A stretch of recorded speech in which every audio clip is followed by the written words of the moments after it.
And thank you so much for waking up with us. I'm Jane Caffrey, along with meteorologist Darren Sweeney, who has a check on your forecast. So, Darren, it was a little gloomy yesterday, but things are a little bit on the upswing today as far as spring weather. Yeah, we're going to have to take about another 3 or 4 hours. A lot of low clouds and fog, but once we break into sunshine, it's a whole different day today. All right, good to hear. Yeah, a little pep in our step after yesterday's gloom and snowflakes and sleet pellets and raindrops and drizzle. New this morning, Bridgeport police say a college student from New York was shot in the leg in the north end of the city. Detectives say it happened early yesterday morning when the victim was in a car with friends. We're told that they heard gunfire, and a short time later, the man noticed he had a graze wound. Police haven't announced any arrests and are asking witnesses to come forward. Now to New Haven, where police... A worker at a Manchester supply chain company is in the hospital after their foot became trapped in machine equipment.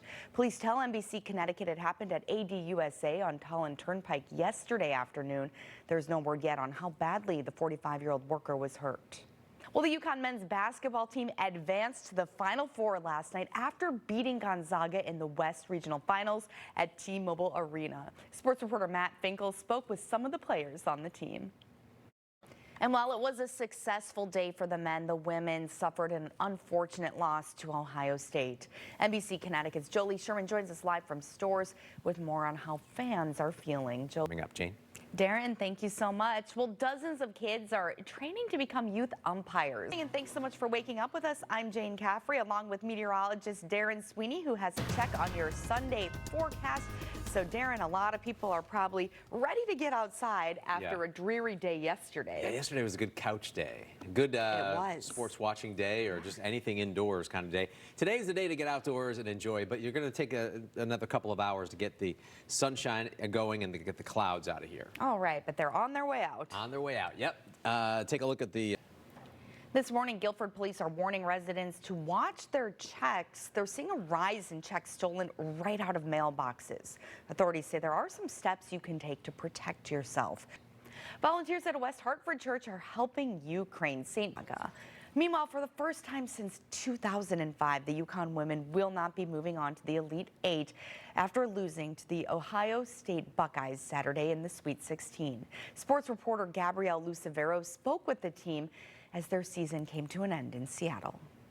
Thank you, Gabby, for the report. And now, despite this loss, there is still reason to celebrate. NBC Connecticut's Jolie Sherman joins us live from Stores now to tell us how fans are reacting. Jolie, good effort there. All right, thank you, Jolie. Now we turn to a closer look at where all of our trash goes. A South Florida couple that was traveling in Haiti has been kidnapped.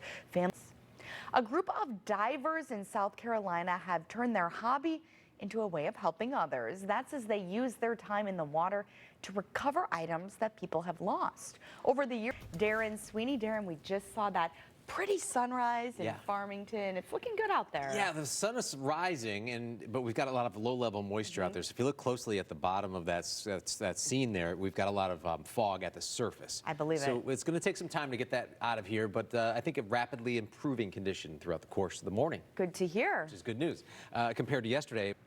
Keeping track of your tech. It's apparently a challenge for the Connecticut Department of Children and Families, which recently reported a significant loss. Chief Investigator Len Bestoff got an explanation and is here with more.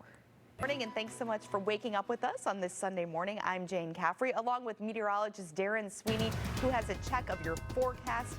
And Darren, for anyone who has to get out there today, maybe hit the road, we are seeing a lot of fog in the area. Yeah, if you can hold off another hour or two, the visibility will get better. But right now, we've got really reduced visibility, as you saw in that scene there. Let's show you. I think I've got that camera queued up in my weather.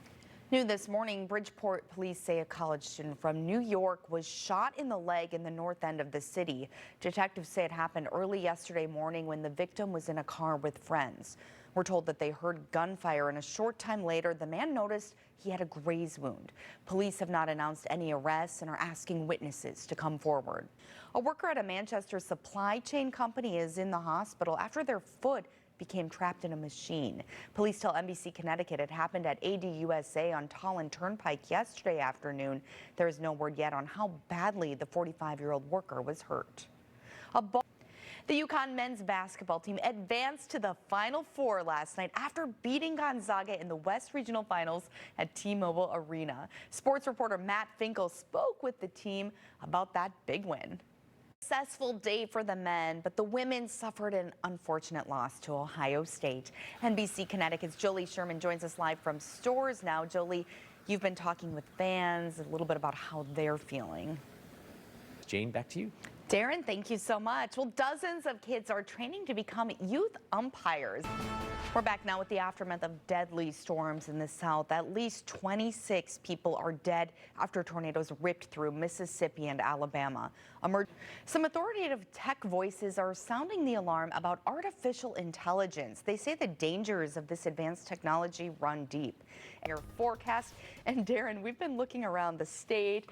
So much fog out there in Hartford, you can barely see it. Yeah, we're surrounded by plasmas, which have our cameras usually in them, and it's just a lot of gray right now. A lot of gray. But things are improving. We're starting to see fog starting to lift slowly. Good. I think by our 9 o'clock broadcast, because we go back on the air at 9 a.m. for another hour of news, a lot of sunshine by then. And a lot of people ready for that sunshine. Yeah, exactly. But until then, we're opportunity to learn the ins and outs of the childcare business. That's so they can begin their own home daycares. Now, it's part of a first of its kind program through the YWCA of New Britain and the Office of Early Childhood.